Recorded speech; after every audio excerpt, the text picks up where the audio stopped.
Мгм. Вы были у меня неделю назад с диагнозом острый фарингит.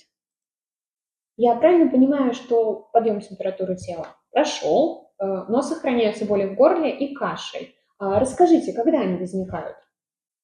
Кашель возникает через час после приема пищи и сопровождается изжогой.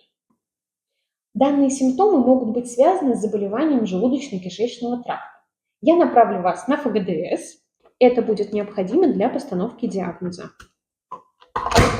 Жду вас с результатами обследования.